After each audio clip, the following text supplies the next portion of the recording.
Welcome back, everyone, to this episode of Project Gojo.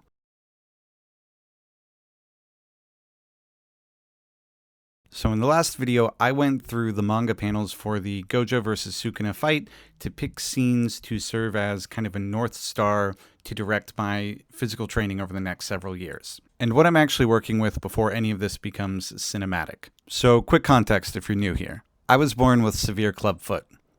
My ankles and feet don't work normally compared to most people's. Running, jumping, fight choreography, all of these things are going to be harder for me than they are for the average person. Over the next 2 years, I am training my body, learning filmmaking and visual effects, and adapting Gojo's movements from the fight to suit my body so that I can make a live-action adaptation of the Gojo versus Sukuna fight from Jujutsu Kaisen. This is just the starting point. So I think this would be a great time just to give some basic numbers. I am 32 years old. I will be 34 by the time this project gets completed. I am 5'9.5" on a good day, and yes, I am going to insist on that half. That makes me average height. I woke up this morning and I was 190 pounds. That is a little lower than where I've been for most of the last week or so, a little close to 195.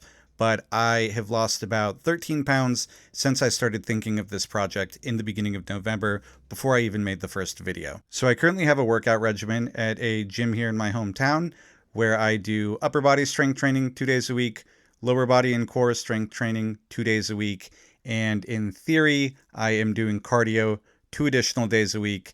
I will be honest with you all, that is the thing that I skimp out most on, and it is the thing that I will need to be more diligent on making sure that I actually do. And for that, I will ask that you all keep me accountable. One thing I'm not doing yet is really any kind of explosive physical activity from the ankles down. So my cardio is actually not running. It is primarily a rowing machine that I have here at home in my garage.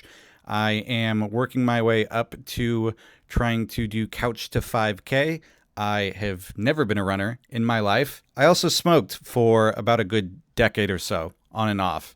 And that's going to make it even more fun to try and rehabilitate myself into the shape necessary for this fight. For the running piece, though, the limited ankle flexibility is going to be a bit of an issue. In addition to my strength training in the gym, I also have a certain amount of at-home homework that I do to rehabilitate specifically my ankles, but also my hips and hip flexors, as my full-time job is a desk job, so those end up quite tight despite my best efforts. Weight specifically, I wanted to give that as a number now.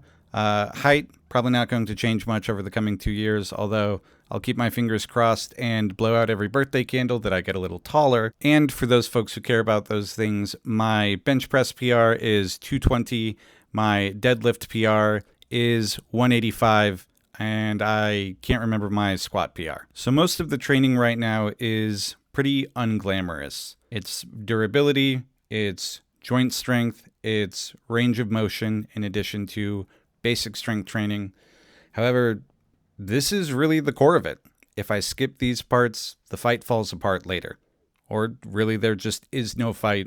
There is no Project Gojo. Now, as I've been thinking about it and looking at those panels again, honestly, it does stress me out a little bit, or really more than a little bit, to have set myself such an ambitious goal as to be a guy who is essentially like a demigod within his own fictional universe. I think that what I have going for me in the way of adapting my physical limitations to the fight is that there's a lot of creative license that I can take, given that those are static panels. There are the indications of motion between them. There are obviously scenes where I'm going to have to be able to move in a particular way, but I don't have to be recreating something that already exists perfectly, at least until the anime actually adapts the fight. But if there's one thing that we can say about Gojo, it is that he's cocky. Like, he's very sure of himself. With really just one exception, he has never faced a threat that was on his level. And so, as important as the physical elements of being able to perform the fight are going to be the attitude, really. I mean, can I portray the level of confidence and the presence that he also embodies outside of just the motion. So when I look at the manga panels I picked, I'm not asking, can I do them now? I'm asking, can I build towards them? Can I achieve the kind of presence, the control, the stillness that they require?